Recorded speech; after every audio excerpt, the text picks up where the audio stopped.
ओम नमः सिद्धिभ्यः। ओम नमः सिद्धिभ्यः। ओम नमः सिद्धिभ्यः। तीन भुवन में सार लीडराज विद्या शिव स्वरूप शिवकार नमो त्रिलोक संतप्त मानस शांत हो जिनके गुणों के वर्धमान महान जी विचरे हमारे ज्ञान में। जैसा कि आप सभी को विदित है, आज शुभ पंचमी महापर्व है और आप लोगों ने आज शुभ पंचमी पर जिस तरह का उत्साह दिखाया मुझे देखकर बहुत प्रसन्नता हुई और मैं बहुत प्रभावित भी हुआ। शुभ पंचमी का महत्व अगर अपने को समझना है तो आप ऐसा समझ लें, 24 तीर्थंकर के जो पंच कल्याणक हैं उनकी जो भी तिथियां हैं, दिवाली है, रक्षाबंधन है, जितने भी हमारे पर्व हैं घटना विशेष से संबंधित, शाश्वत पर्व की बात नहीं, घटना विशेष से संबंधित जो पर्व है उनमें अगर सबसे ज्यादा हम सबके लिए सबसे ज्यादा ऊंचा सबसे महत्वपूर्ण कोई पर्व है तो वो शुद्ध पंचमी महापर्व है। इससे ज्यादा शुद्ध पंचमी महापर्व से बड़ा कोई पर्व नहीं है। और ये क्यों है, किस लिए है कि अगर ये शुद्ध पंचमी महापर्व, अगर ये शुद्ध जिनवाणी लिपिबद्ध नहीं हुई होती, आचार्य धरसेन को ऐसा विकल्प नहीं आया होता और पुष्पदंत और आचार्य भूतबली ने नहीं लिखा होता तो हमें क्या मिलता और हमारे पास क्या होता। अरे आप जितने भी कल्याणक और जो कुछ भी परंपरा चल रही है ये सब वहीं से प्रारंभ होती है। देखो इस पंचम काल में जिन देव का तो ग्रह है, ख्याल में है ना, देव शास्त्र गुरु, और इस कली काल का ऐसा प्रभाव है, विपरीत प्रभाव है कि यहाँ पर गुरुओं का भी, सच्चे गुरुओं का भी बहुत मुश्किल से मिलना हो पाता है, गुरुओं की भरमार है। ऐसे काल में जब जिन देव का विरह होता है तब एकमात्र शास्त्र ही आधार होते हैं मोक्ष मार्ग का। इसलिए शुद्ध पंचमी जब भी आती है मैं ऐसा समझता हूँ कि हमें दीपावली से भी ज्यादा, जैसे घर घर में तुम दिवाली पे महावीर भगवान की पूजा करते हो, आज तुम्हें घर में जाकर जिनवाणी की पूजा करनी चाहिए।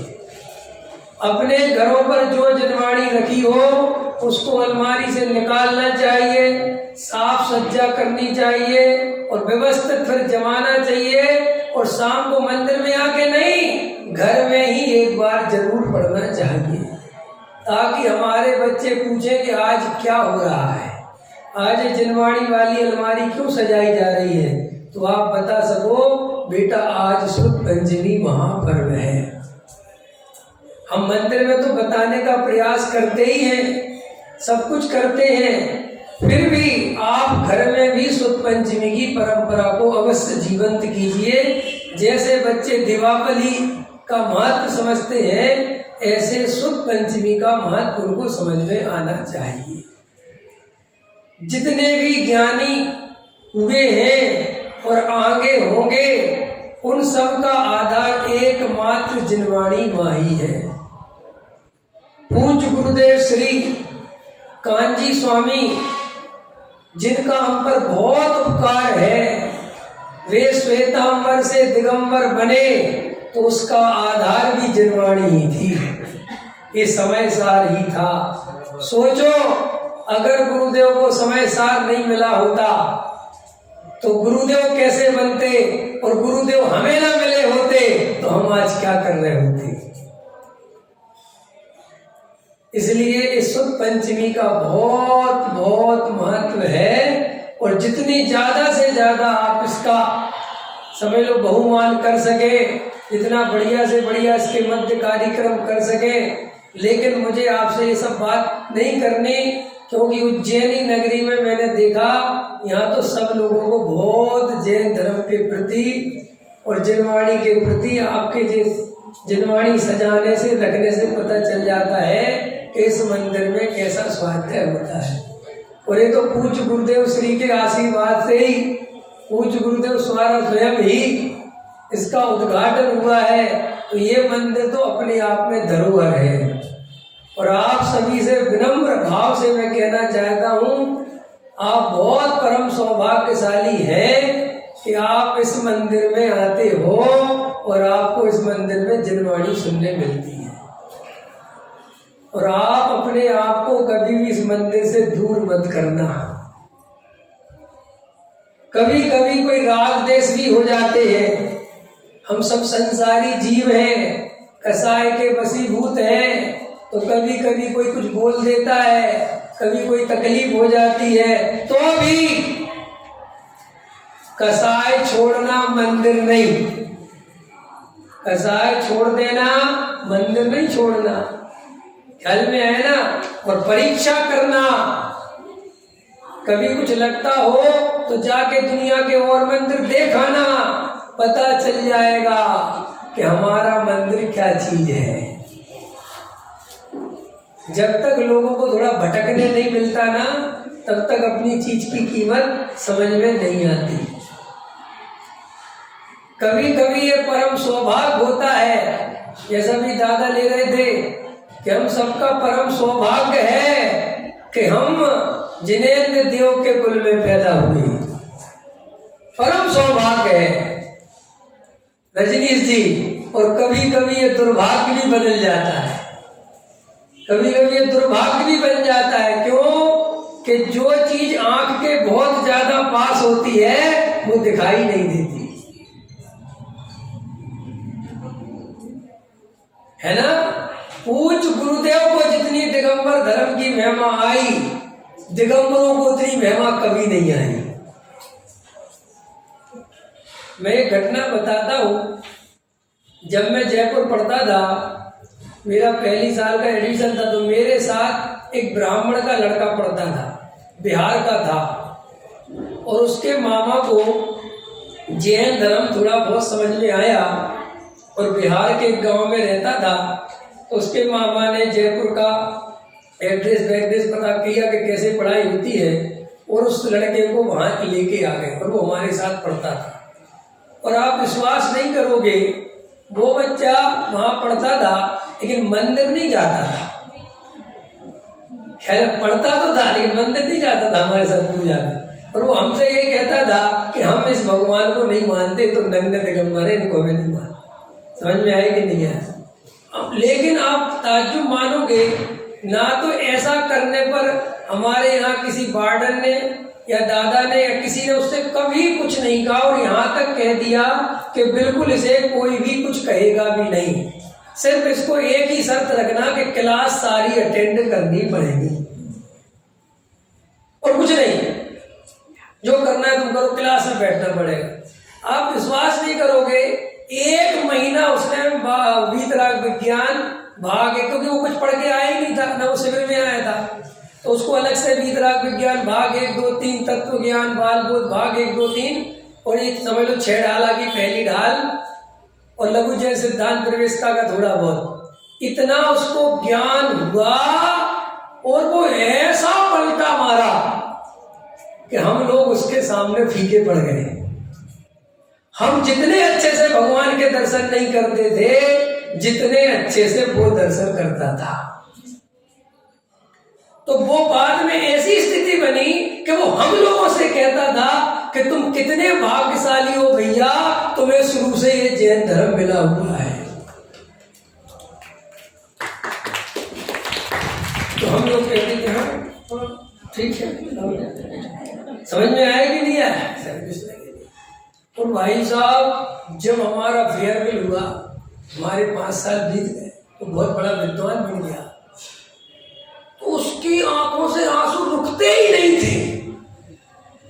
इतना रोया और सबको कहा कि भैया आप परम सौभाग्यशाली हो कि आप कुल से ही दिगंबर हो, लेकिन मैं भी कम सौभाग्यशाली नहीं हूं कि मैं भी दिगंबर बन गया।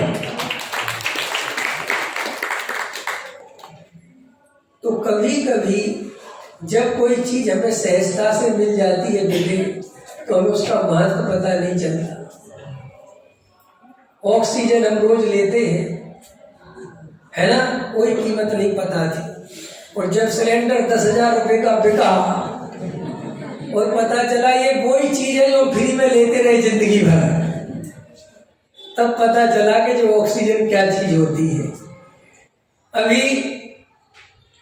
अभी केप टाउन है, कोई केप टाउन साउथ अफ्रीका में, वहां की घटना में पढ़ रहा था कि वहां पर पानी का इतना बड़ा संकट खड़ा हो गया है कि वहां की गवर्नमेंट ने नहाना बंद करा दिया है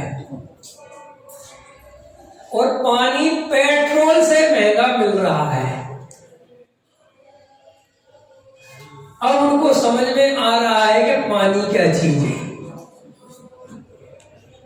ऐसे ही अगर आपने देव शास्त्र गुरु की कीमत नहीं पहचानी, अपनी जनवाणी का संरक्षण नहीं किया, इसका अध्ययन नहीं किया, शास्त्रों की व्यवस्था बढ़िया नहीं रखी, अरे हमारे पूर्वजों का कितना उपकार है कि 2000 पहले कुंद देव ने पंच परमागम लिखे थे और हमारे पूर्वजों ने जरा सी भी लापरवाही बीच में एक पीढ़ी ने कर दी होती, अगर एक पीढ़ी ने मिसिंग कर दिया होता तो बोलो आज हमारा क्या होता। इसलिए आप उस नंबर की पीढ़ी हो कि अगर आपने कुछ मिसिंग कर दिया तो आने वाली पीढ़ियां उस तत्व ज्ञान से वंचित रह जाएंगी, दूर हो जाएंगी। इसलिए ऐसा समझना, इस शुद्ध पंचमी पे ऐसी प्रतिज्ञा करना कि हमारे घर में रोटी होए चाहे नहीं होए, लेकिन जनवाणी होगी। हमारा बच्चा इंजीनियर डॉक्टर बने चाहे नहीं बने, लेकिन हमारा बच्चा तत्व ज्ञानी जरूर बनेगा। ये मम्मी की पाठशाला की प्रतिज्ञा होनी चाहिए। केतुल भैया को मैं बता रहा था, देखो भाई, मैं आपको ये बात बहुत गहराई से समझाने के लिए बैठा हूं। ये पाठशाला का बहुत महत्व है। ये बहुत अपने ये जो विद्वान हैं, ये जो अपने बच्चों को पढ़ाने आए हैं, ये इंजीनियर डॉक्टर जो लोग बनाते हैं, उनसे भी ज्यादा सम्मान इनको देना, इनकी व्यवस्था रखना, ये जानना कि ये वही विद्वान है जो हमारे बच्चों को वो बात बता के जाएंगे जो जिंदगी भर इनके काम आएगी। जीवन में सुखी होने का उपाय एकमात्र तत्व ज्ञान है और आप इस तत्व ज्ञान की जितनी महिमा समझोगे उस समझ जाना। और जिस दिन समझ में आ गई तो जैसे वो लड़का रोता था ना जयपुर में, ऐसे अगर जो अभी यहाँ पे बैठे होंगे और अभी नए नए शिविर में आए होंगे, ख्याल में है ना, जिनको भी कुछ ज्यादा ज्ञान नहीं होगा, जैन धर्म जैसा धर्म नहीं मेरे भाई, जैनियों जैसे भगवान दुनिया में कहीं नहीं है, जैनियों जैसा आचरण दुनिया में कहीं नहीं है, जैनियों जैसी भक्ति, जैनियों जैसी पूजा, जैनियों जैसी स्तुति और जैनियों जैसे आचरण पूरी दुनिया में कहीं भी नहीं है।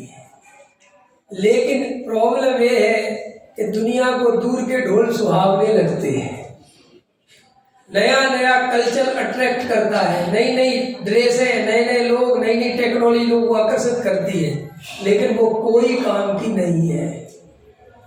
और आपको इसका विश्वास नहीं हो तो गहराई में जाके देख लेना, अच्छे अच्छे बड़े बड़े ऑफिसर जिनकी मर्जी के बिना ऑफिस में पत्ता नहीं हिलता था, नीचे कितने उनके लोग चपरासी से लेके बड़े बड़े अधिकारी खड़े रहते थे लाइन से, जब वो रिटायर हो गए तो हमारी पाठशाला में आके बैठ गए, बोले पंडित जी धर्म ही समझाओ, कोई सहारा है और कोई सहारा नहीं है। इस संसार में कोई भी पर पदार्थ सुख का कारण नहीं है। आपको पद की लालसा हो, आपको धन की लालसा हो, आपको जो कुछ भी लालसा हो, आप गहराई से सिर पे विचार कर लेना, अरे मेरे को तो अभी मिला नहीं है और मैं ऐसी कल्पना कर रहा हूं कि अगर मिल जाएगा तो सुखी हो जाऊंगा, और जिसको मिल गया जाके उससे तो देखो वो कितना सुखी है।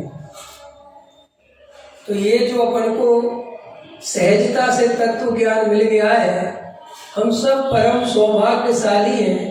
आप जरा सा विचार करो, अगर हमने जेल कुल में जन्म नहीं लिया होता और ये तत्व ज्ञान नहीं समझा होता तो आज हम किसी पीर बाबा की मजार पे खड़े होते,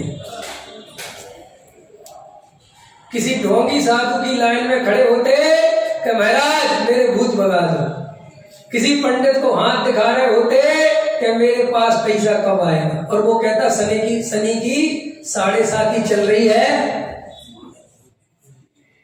और मेरे पास ये माल लाओ 7.5 उतार दो। तब आपको समझ में आता कि ये क्या चीज है। अरे दुनिया में बड़े बड़े लोग, बड़े बड़े आदमी, पढ़े लिखे लोग गरीब मिथ्या दृष्टि है, भगवान से भीख मांगते रहते बड़े बड़े आदमी। एक बार अकबर का तो नाम सुना है आप लोगों ने। एक बार अकबर था और अकबर का एक दोस्त था, माने दोस्त था माने बहुत उसको मानता था, और वो अपने गांव में रहता था और उसके गांव में कुछ प्रॉब्लम आई पानी वगैरह की या स्कूल वगैरह की, जो भी आई, तो उसके गांव वालों ने कहा कि अरे अकबर तो तुम्हारा दोस्त है और अगर तुम उसके पास चले जाओगे और जरा सा बस एक बार बोलोगे तो अपने गांव की समस्या दूर हो जाएगी। उसने कहा नहीं नहीं यार मैं तो नहीं जाता, दोस्त से कहने बोले एक बार चले जाओ हमारे कहने से। तो गया, तो सुबह सुबह चला गया और सुबह सुबह गया तो पूछा अकबर कहाँ है, तो बोले मस्जिद में वहां पर नमाज पढ़ रहे हैं। बोले वहीं जाके मिल। तो गया तो पीछे खड़ा हो गया। तो अकबर क्या मांग रहा है कि मेरा राज्य और बड़ा कर दे। क्या मांग रहा है? मेरा शासन, मेरा राज और बड़ा कर दे। और ये बोला और उसने सुना और वो पीछे के पीछे ही उसका दोस्त मुड़ गया और जाने लगा। तो एकदम अकबर ने कहा किसी ने कि वो आया था, तो बोले कहाँ है? बोले वो तो जा रहे हैं। अरे बोले बुलाओ बुलाओ। गए, बोले क्या बात है? बोले कुछ बात नहीं। बोले तुम ऐसे तो आ ही नहीं सकते, कुछ काम से आए थे? बोले कोई काम नहीं। बोले नहीं झूठ मत बोलो, बताओ क्या? बोले जो काम था अब वो नहीं रहा। तो बोले क्या काम था? बोले कुछ। अरे बोले बताओ तो सही। बोले कुछ नहीं, मेरे गांव में एक समस्या आई थी तो मैंने सोचा कि वो आपसे कहूँगा कि आप बादशाह हो तो मेरे यहाँ की वो समस्या दूर हो जाएगी, ये कहने आया था, लेकिन अब मुझे कुछ नहीं कहना। तो बोले क्या हो गया? बोले मैंने देखा कि ये तो खुद ही भीख मांग रहा है, ये तो खुद ही दूसरे के सामने हाथ फैला के बैठा है कि मुझे कुछ दे दो, तो मैं डायरेक्ट उसी से ही मांग लूंगा ना, फिर तुमसे क्या मांगू। तो आप जगत में जिन्हें बहुत बड़ा आदमी समझते हो या जिनको आदर समझते हो या सुखी समझते हो या सोचते हो कि साहब ये गजब का होगा, अमिताभ बच्चन का इतना बड़ा बंगला है, कितना मजा आता होगा, अरे कभी उससे जाके मिलो तो। अभी नितिन गडकरी बोल रहा था कि पहले मैं ये समझता था कि कुछ बड़े बड़े वीआईपी लोग बहुत सुखी होते हैं और वो दिन कब आएगा जब मैं वीआईपी बनूंगा। और जब मैं वीआईपी बना और मैं उन बड़े बड़े लोगों से मिलने गया तब मुझे पता चला ये तो उन गरीबों से भी ज्यादा दुखी है जिन्हें मैं बहुत दुखी समझता था। कि क्यों? कि दुख का कारण इच्छा है और जिसकी जितनी ज्यादा इच्छा उतना ज्यादा दुखी। ये बात आपको कहाँ सुनने मिलेगी? केवल जैन धर्म में। और अन्य धर्मों में क्या सुनने मिलेगा कि तुम तो इच्छा पूरी कर देंगे, भगवान पूजा करो। और हमारे यहाँ पूजा किस लिए करी जाती है? इच्छा पूरी करने के लिए, इच्छा के अभाव के लिए। पकड़ में आया? तो देखो जैन धर्म में आश्वत पंचमी का आपको ये सारी बातें जिनवाणी में लिखी हुई हैं। ठीक है ना, इसलिए शुक्ल पंचमी का बहुत महत्व है। अब देखो, अपन ने कल वीतरागता पे चर्चा की थी। अब जैन धर्म का पहला जो अपन जिनेंद्र देव की परिभाषा बोलते हैं, बोलो क्या परिभाषा है भगवान की? किसे कहते भगवान? जो वीतरागी हो, सर्वज्ञ हो और हितोपदेशी हो, उन्हें भगवान कहते हैं। तो वीतरागी और सर्वज्ञता और हितोपदेशी बना, ये तीन गुण भगवान में होने चाहिए। तो पहले नंबर पर अपन को चर्चा करनी थी कि वीतरागता भगवान के क्यों होनी चाहिए और वीतरागी को ही भगवान क्यों माना जाता है। तो वीतरागता ही सुख का कारण है और वीतरागी हुए बिना कोई सुखी नहीं हो सकता। और वीतरागी भगवान चूंकि राग द्वेष से रहित है, इसलिए वे सुखी हैं और हमें भी सुखी होना है। तो हम इसलिए वीतरागी भगवान की पूजा भक्ति करते हैं, एक बात। अब दूसरा विशेषण है सर्वज्ञता। और पहले विशेषण में आपको समझाया था कि भगवान वीतरागी क्यों हो गए। कौन बताएगा? अभी पीछे बताया था, बताओ भैया, भगवान वीतरागी क्यों हो गए?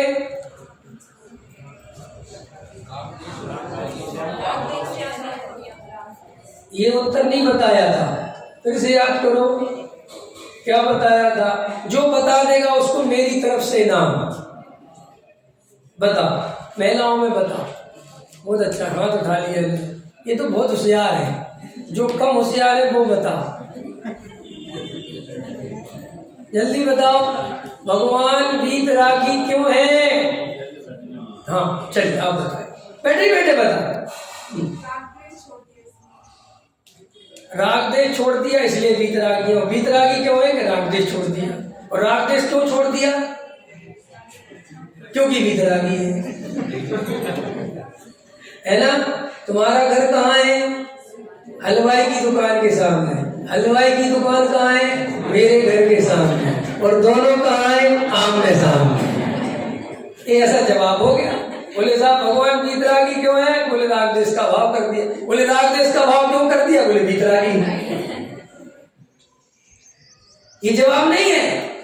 भगवान वीतरागी, भरत जी, भगवान वीतरागी डॉक्टर साहब क्यों है हमारे भगवान, आखिर वीतरागी क्यों हो गए? इसका जवाब बताओ।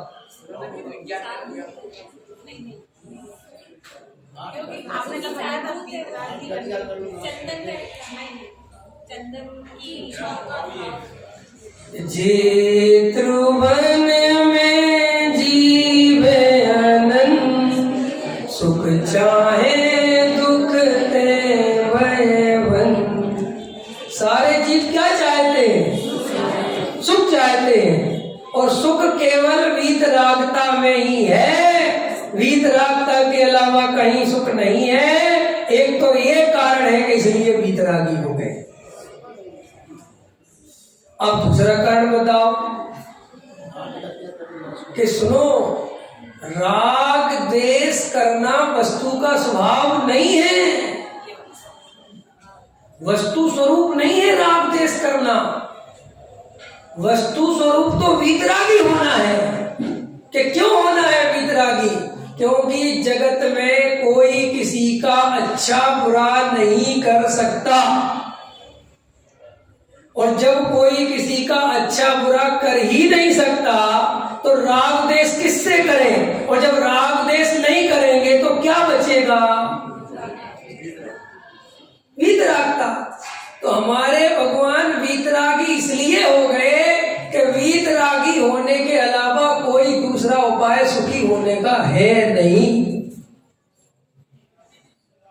एक तो आपको ये याद रखना है। कभी कोई पूछे कि आपके भगवान वीतरागी क्यों हो गए, कहना हमारे भगवान को सुखी होने का सच्चा उपाय समझ में आ गया इसलिए वीतरागी हो गए।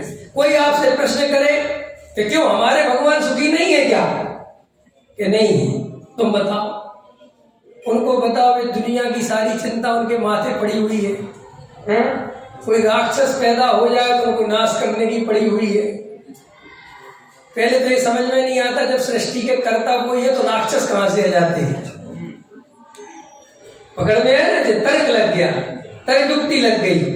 तो इसलिए वीतरागी भगवान के वीतरागता इसलिए हुई कि उन्होंने जब जगत का स्वरूप समझा, पहले तो वो हमारे ही जैसे थे।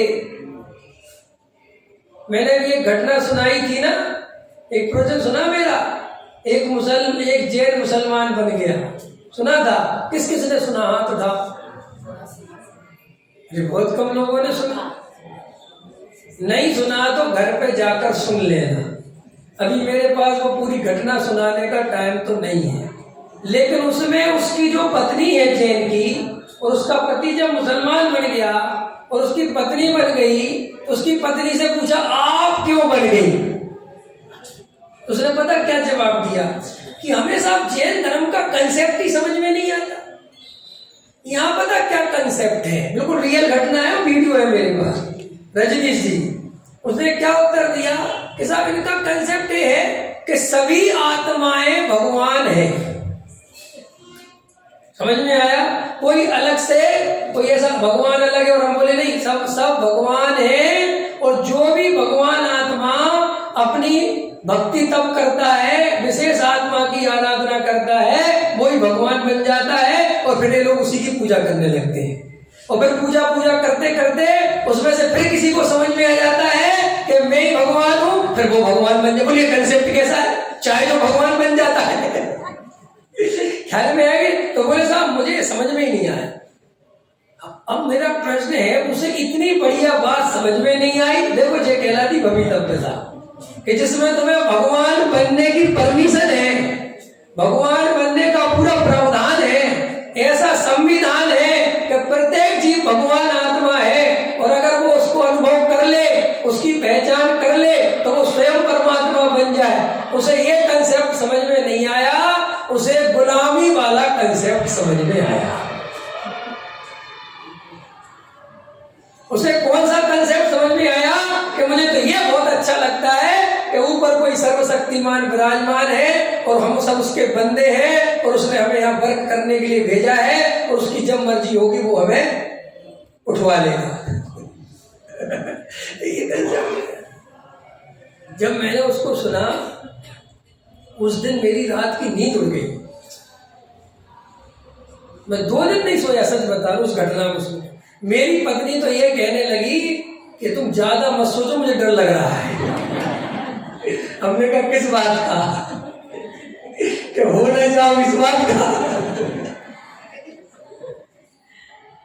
है, किस बात का? और उसके पति ने क्या बोला, अब चूंकि मार्मिक घटना है मुझे, इसलिए अब कौन प्रवचन सुनेगा नहीं सुनेगा मुझे क्या पता, लेकिन वो घटना आपको समझनी पड़ेगी। और उसके पति ने क्या बोला कि साहब मुझे जैन फिलॉसफी, जैन धर्म में क्या है कि पूजा पाठ है, ये मत खाओ, वो मत करो, बस आचरण बाहर का, ये सब यही है साहब, कंसेप्ट वगैरह विशेष नहीं है। समझ में आया कि नहीं आया? बस महाराज की सेवा कर लो, महाराज जी को आहार दे दो, सुबह उठ के पूजा कराओ, भगवान की शुद्ध वस्त्र पहन के पूजा कराओ, ये कराओ, और फिर ऐसे मत खाओ, ऐसे मत खाओ, वहां मत खाओ। जैन धर्म में इससे ज्यादा कुछ नहीं। और फिर वो लोग पूजा करते हैं और मायाचारी भी करते हैं और झूठ भी बोलते हैं और बड़ी बड़ी बातें करते हैं। ख्याल में है कि नहीं है? कोई जीवन में शांति नहीं है, घर में माँ बाप की और बच्चों की आपस में बनती नहीं है, और बच्चे माँ बाप को प्रेम नहीं करते, और सास बहू की बिल्कुल नहीं बनती, ऊपर से सबके सामने दिखावा करते हैं, और अंदर क्या हालत है वो तो कोई जानते हैं जो उनके करीब होते हैं। ख्याल में आया कि नहीं आया? अब मेरा आपसे प्रश्न है, ये जैन धर्म में कमी है कि हमारे अंदर कमी है?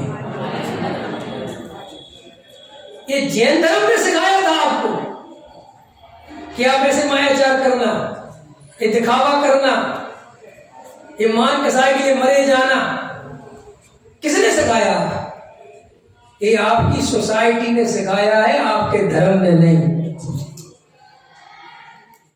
और सोसाइटी का धर्म से कोई लेना देना नहीं है, क्योंकि ये तो आपके व्यक्तिगत राग देश परंपरा से चले आ रहे हैं। आपकी सास को आपको आपकी सास ने परेशान किया, आप अपनी बहू को परेशान करो। That's all.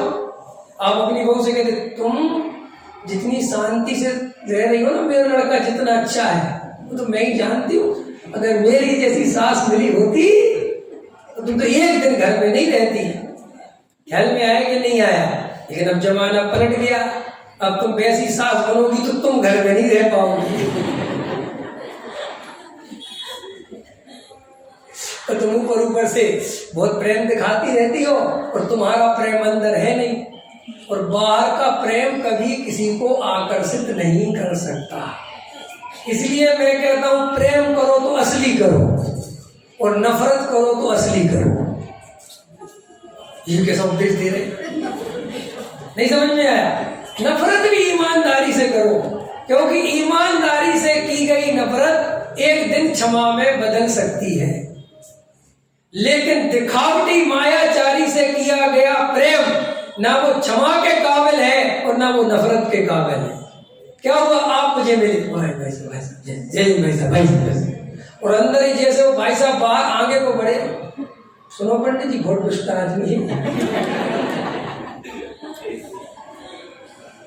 अब बेचारा कौन तो किससे क्षमा मांगे, क्योंकि उसको क्या पता कि हमारे बारे में ऐसा सोचता है। और अगर वो आया होता और आप पहले ही से ऐसे खड़े होते, जय जिनेन्द्र भाई, तो मुझे लग जाता कि इनका मन मटाव है, तो मैं हो सकता है क्षमा की प्रेरणा भी देता।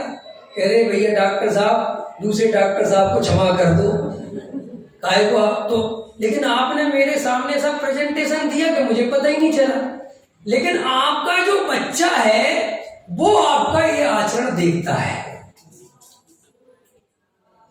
और वो ये आचरण देखता है तो वो भी ये सीख जाता है कि मंदिर जी में तो समय सार पढ़ के आते हैं और घर में तो हम ही जानते कि क्या हालत है। इसलिए आप अपने बच्चे को उस लेवल तक प्रभावित नहीं कर पाते जिस लेवल पर होना चाहिए। आप ईमानदारी की बातें करते हैं और प्रैक्टिकल में ईमानदार होते हैं। एक सज्जन मंदिर जी में प्रवचन सुनने जाते थे 30 साल से।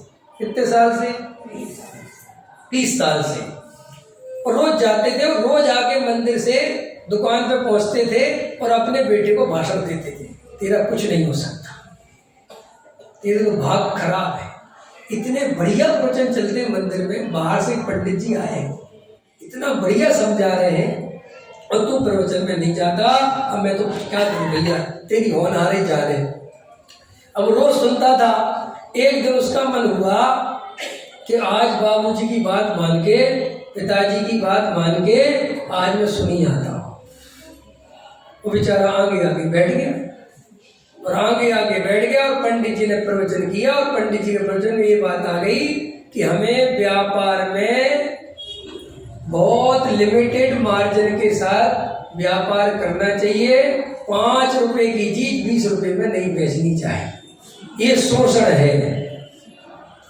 5 रुपए की चीज 6 रुपए तक में बेच सकते हो बस।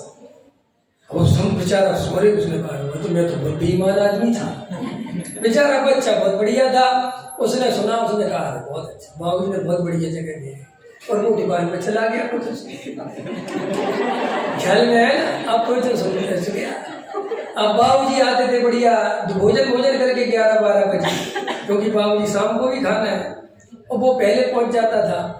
तो पहुंचा तो एक ग्राहक आया गांव से, देखा बेचारा ऐसी दोपहरी में गांव से साइकिल से आया और उसने कहा बाबूजी ये शर्ट का कपड़ा चाहिए या पैंट का कपड़ा जो भी है। तो बोले बेटा कितने रुपए मीटर है? तो वो बोलता 100 रुपए मीटर।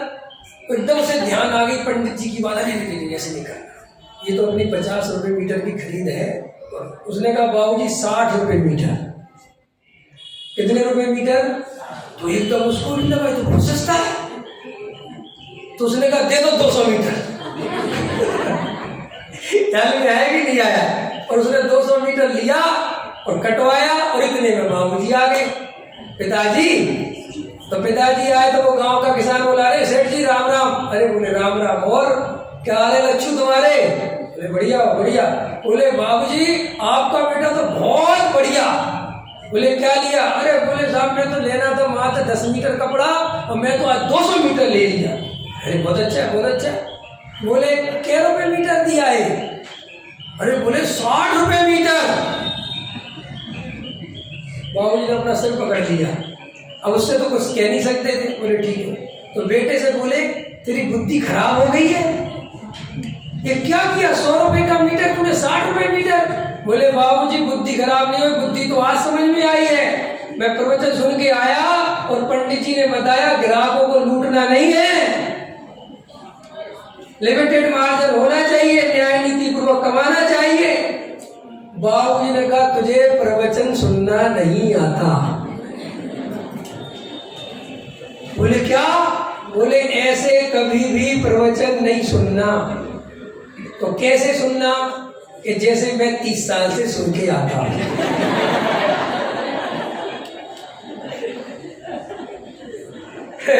बराबर है कि नहीं? तो बोले आप कैसे सुन के आते हो?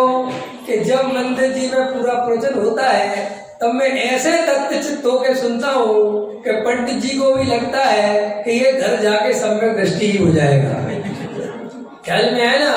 लेकिन जैसे ही प्रवचन पूरा होता है और मैं वहीं ऐसे से झाड़ देता हूँ और सीधा घर आके वापस जमकाते तो बोले साहब ऐसा प्रवचन तो सुनने का कोई फायदा नहीं है जो आपके जीवन में नहीं है। बोले मूर्ख कहेंगे, प्रवचन सुनने से पुण्य बंद होता है, जीवन का क्या लेना देना, और पुण्य बंद होता है और उसी पुण्य से तो 50 रुपए की चीज 100 रुपए में मिलती है। अब मुझे बताओ ये जैन धर्म की गलती है कि तुम्हारी अपनी समझने की गलती है?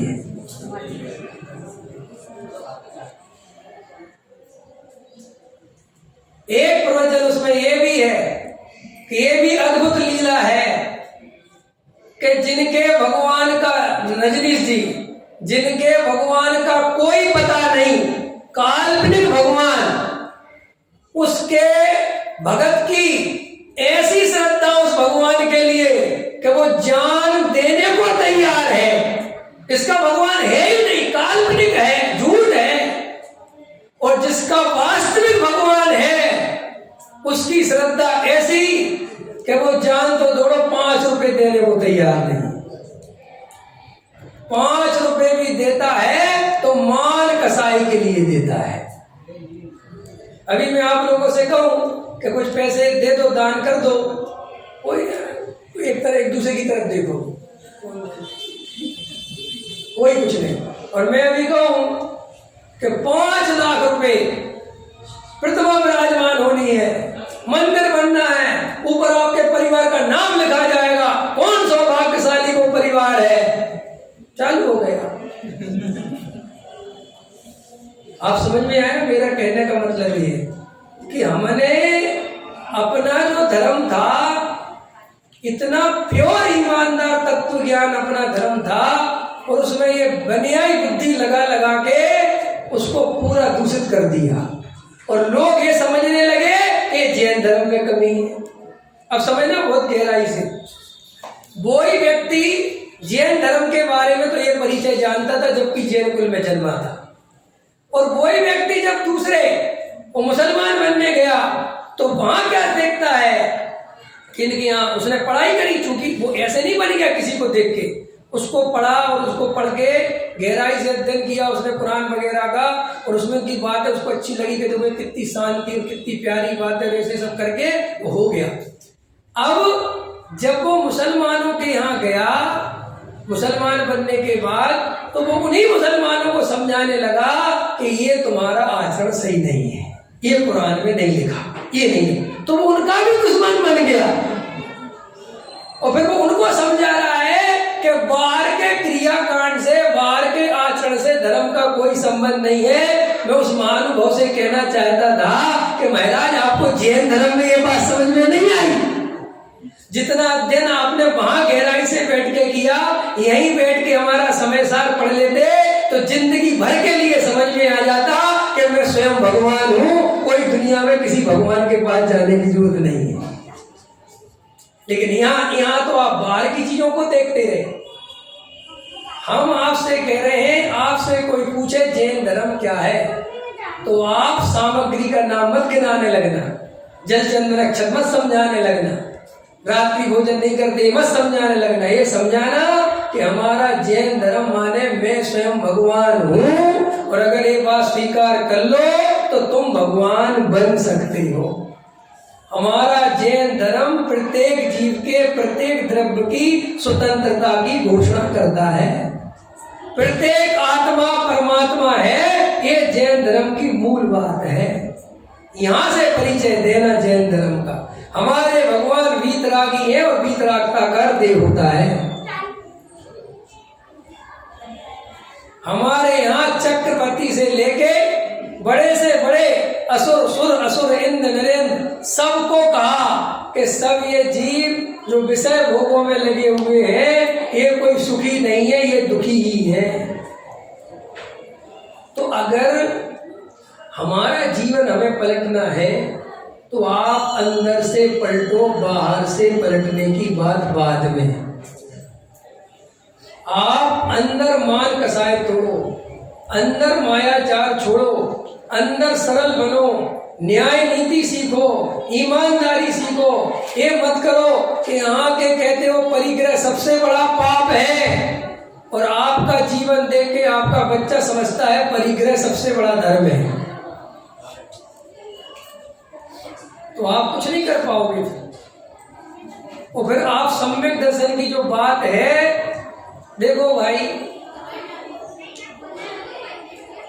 हमारे जीवन में गृहीत मिथ्यात्व छूट जाए, ये सबसे बढ़िया बात है। क्योंकि गृहीत मिथ्या दृष्टि तो कभी सम्यक दृष्टि बन ही नहीं सकता, लेकिन गृहीत मिथ्यात्व छोड़ने से भी कोई सम्यक दृष्टि नहीं बन जाती। पकड़ में आया? आपको गृहीत मिथ्यात्व का भी त्याग करना पड़ेगा, आपको सच्चे देव साधुओं का स्वरूप भी समझना पड़ेगा, आपको भेद ज्ञान द्रव्य कर्म भाव कर्म नो कर्म इनका भी स्वरूप समझना पड़ेगा, आपको निश्चय और व्यवहार का स्वरूप समझना पड़ेगा, आपको 6 द्रव्य का स्वरूप समझना पड़ेगा, 7 तत्व का स्वरूप समझना पड़ेगा। लेकिन ये समझने अकेले का नाम जैन धर्म नहीं है, ये तो उसका बेसिक ज्ञान है, ये तो आपको वस्तु स्वरूप समझाया गया है। अब इस वस्तु स्वरूप को अपने अंदर अप्लाई करना है, और अप्लाई करके जो रिजल्ट आएगा, जो आत्मानुभव होगा, वो सम्यक दर्शन है। समझ में आया सम्यक दर्शन क्या है? और वो सम्यक दर्शन प्राप्त करेंगे तो ही 4 गति के परिभ्रमण से बचेंगे। अगर हम 4 गति के परिभ्रमण से बचना चाहते हैं तो अभी और आगे की पढ़ाई करनी पड़ेगी, इस रूप में, प्रयोग के रूप में। समझ में आया? इतनी बात क्लियर हुई मैं क्या कहना चाहता हूँ? माने हमें इस बात से बहुत प्रसन्न नहीं होना चाहिए कि हमारी रोज पूजा होती है, हम रात्रि भोजन नहीं करते, हम जमी कंद नहीं खाते, हम बाजार में नहीं खाते, और हमारा ऐसा सब बहुत अच्छी बात है, ये तो होनी ही चाहिए। अगर ऐसी बात नहीं है तो हम जैन कहलाने लायक नहीं है, लेकिन इसका नाम जैन धर्म नहीं है, ये तो उसका बाहरी जीवन है। अंतरंग जीवन तो क्या होना चाहिए कि मैं किसी का करता धरता नहीं हूं। पुण्य हे कहना अलग बात है, और पुण्य को हे मानना अलग बात है। हे कहना तो जल्दी सीख जाते हैं, लेकिन जब मानने की बात आती है तब अपने को घबराहट होती है। पकड़ में आई? इतनी बात समझ में आई? देखो 1 मिनट में आपको 1 मिनट में निश्चय और व्यवहार समझा देता हूं। लोगों को बहुत कंफ्यूज होता है निश्चय और व्यवहार। मैं आपको ऐसे समझाऊंगा निश्चय व्यवहार, आपको जिंदगी में आज के बाद निश्चय व्यवहार में कभी समस्या नहीं, कभी कोई प्रॉब्लम ही नहीं होगी कि निश्चय और व्यवहार क्या चीज है। देखो, निश्चय माने जैसा वस्तु का स्वरूप है उसे वैसा बताने वाले का नाम है निश्चय नहीं। और जो वस्तु जैसी नहीं है, संयोग को देखकर अभेद वस्तु में भेद कर दे, भेद वस्तु में अभेद कर दे, ऐसा जो दो द्रव्यों को मिलाकर एक द्रव्य में भेद करके जो कथन करता है उसका नाम है व्यवहार। बराबर है। अब देखो, व्यवहार का जो कथन जिनवाणी में है 3 नियोगों में, प्रथमान योग, चरणानियोग, करणानियोग, उसको तो ऐसा जानना कि निमित्त अपेक्षा कथन है। क्या अपेक्षा कथन है? निमित्त अपेक्षा कथन है। माने ये श्रद्धान करने योग्य नहीं है कि भरत जी 6 खंड के राजा थे, ये श्रद्धान करने योग्य नहीं है, क्योंकि भरत जी तो आत्मा थे और वो 6 खंड उनसे भिन्न थे, वो शरीर भी भिन्न था, श्रद्धान करने तो योग्य ये है। लेकिन वर्तमान योग कह रहा भरत जी 6 खंड के राजा थे, उनके पास ये था। ये सब काय का कथन है? व्यवहार का, काय का कथन है। और जो चरणानि योग है, ये करना चाहिए, मुनिराज ऐसा आचरण पालते हैं, ऐसा होता है, ऐसा होता है, श्रावक का ऐसा आचरण होता है, श्रावक को ऐसा आचरण पालना चाहिए। तो वो व्यवहार का कथन क्यों है? क्योंकि जड़ की क्रिया जीव कर नहीं सकता, ये वस्तु का स्वरूप है और इसमें साफ साफ लिखा है कि ऐसे ऐसे करना चाहिए। तो ये काय का कथन है? व्यवहार। करणानि योग, इस कर्म के उदय से होता है, इस कर्म के उदय से होता है, इस कर्म के उदय से होता है, ऐसे कर्म बनता है, ऐसे उदीना, उदय, अवकर्षण, उत्कर्षण, संक्रमण, ये सब कर्म के जो 10 प्रकार की अवस्थाएं हैं और ये सब जीव के साथ बताया गया है। ये सिर्फ निमित्त नैमित्तिक संबंध बताया गया है, इसका ज्ञान कराया गया है, इसमें कोई कर्ता कर्म संबंध, लेकिन वहां लिखा नहीं होता है कि हम निमित्त नैमित्तिक संबंध समझा रहे हैं। लिखा तो क्या होता है? कर्ता कर्म संबंध। स्टाइल क्या है? कर्ता कर्म की, और लिखा और समझना क्या है? निमित्त नैमित्त। समझना ध्यान से। और जो द्रव्यानुयोग है वो जैसा वस्तु का स्वरूप है वैसा बताता है, लेकिन उसमें भी जब आत्मा में भेद करके समझाते हैं तो वो भी व्यवहार है। अब देखो, अब आपको ये तो समझ में आ गया। अब श्रद्धान कैसे करना? तो श्रद्धान करना हमें जिंदगी से अनादि काल से आता है, व्यवहार का और निश्चय का, लेकिन वो पर द्रव्य में आता है, इसलिए वो कोई काम का नहीं है, स्वयं द्रव्य में नहीं आता। बस इतनी सी बात है। देखो कैसे हम रास्ते चलते हैं और कहते हैं चाचा जी हटना,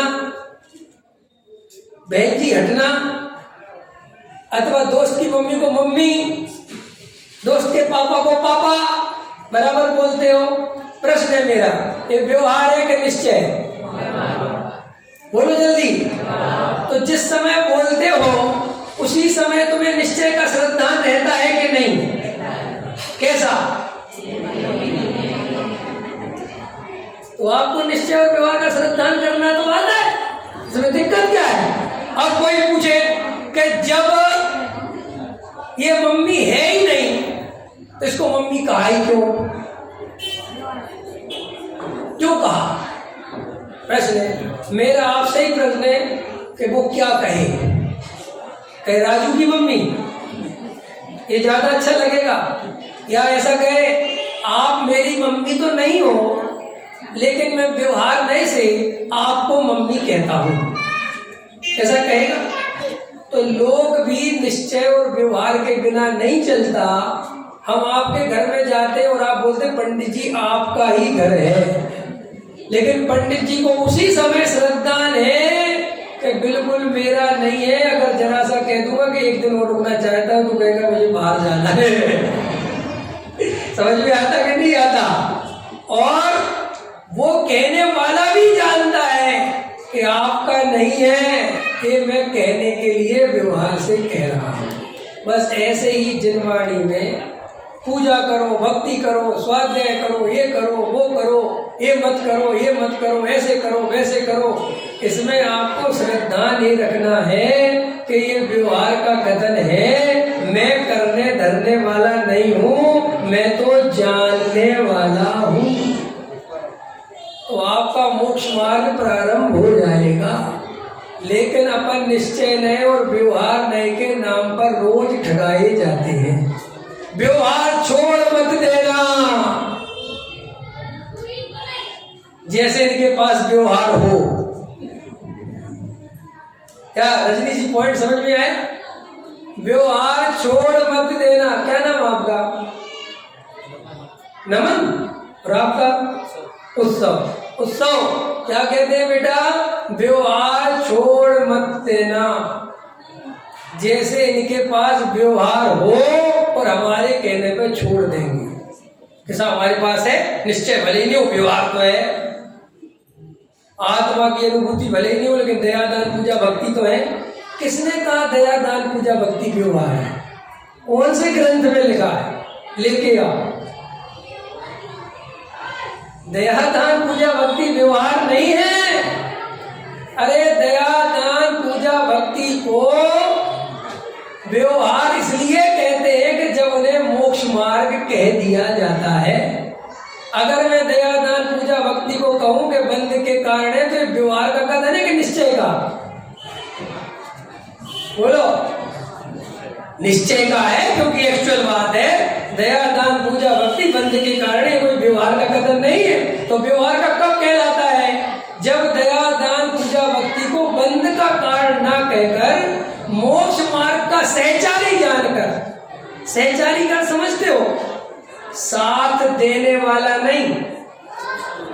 ये भी हमारी लाइन का अर्थ गलत है। साथ चलने वाला। वो कोई साथ नहीं देता, वो कुछ करता नहीं है। जो कुछ होता है मोक्ष मार्ग में, वो तो अपने शुद्धोपयोग से, कसाय के भाव से होता है, शुद्ध परिणति से होता है, लेकिन वो साथ में पाया जाता है, इसलिए उसको व्यवहार मोक्ष मार्ग कहते हैं। तब जाके वो व्यवहार है। लेकिन अगर मैं ये बोलूं कि दया दान पूजा भक्ति बंध के कारण है, तो ये बिल्कुल निश्चय का कथन हो गया। पकड़ में आया? तो निश्चय व्यवहार की श्रद्धा बहुत आसान है, कोई कठिन नहीं है। आपको कभी भी कंफ्यूज होने की जरूरत नहीं है। आपके सामने कितना ही व्यवहार नए का कथन हो, लेकिन आपका श्रद्धा नहीं पलटेगा अगर आप सही समझोगे तो। जैसे वो बच्चा सुबह से शाम तक दोस्त की मम्मी को मम्मी मम्मी मम्मी बोलता रहे, तो अभी एक दफे भी उसके श्रद्धान में ऐसा भाव नहीं बनता कि कहीं ये मेरी असली मम्मी तो नहीं होगी। अच्छा बताओ, उत्सव इसके लिए उसने क्या किया कि ये दोस्त की मम्मी है, ये श्रद्धान करने के लिए उसने क्या किया? कितने शास्त्र पढ़े?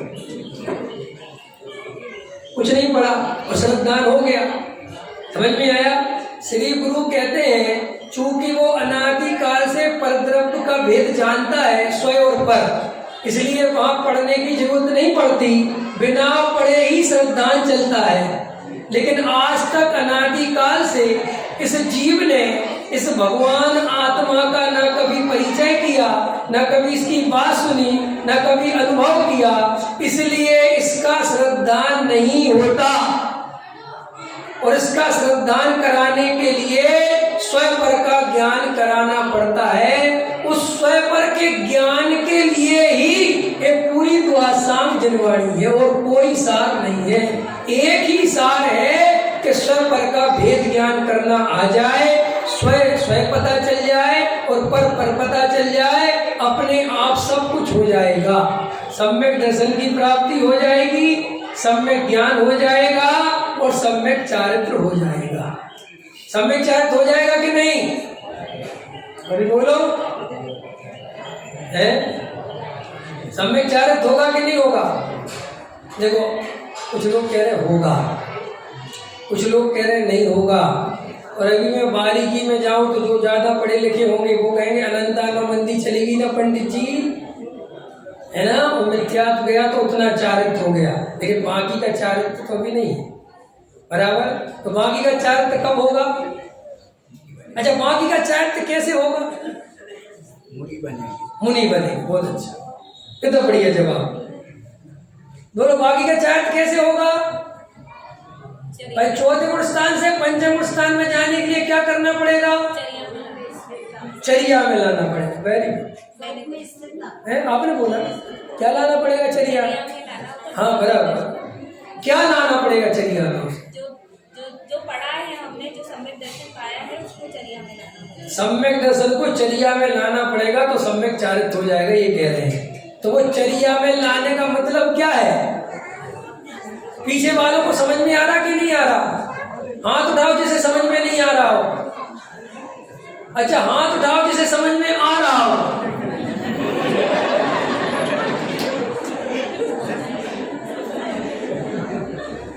जब किसी में नहीं उठाते, अरे मैं इसलिए पूछ लेता हूँ, कुछ कुछ बातें मेरी ऐसी होती जो मुझे ही समझ में आती है, किसी को नहीं आती। और मैं ये चाहता हूँ कि वो बातें आपको भी समझ में आ जाए, क्योंकि मैं आपकी वो गलती देखना चाहता हूँ कि आप कहाँ गलती कर रहे हो। चौथे गुण स्थान से पंचम गुण स्थान में जाने के लिए क्या करना पड़ेगा बताओ?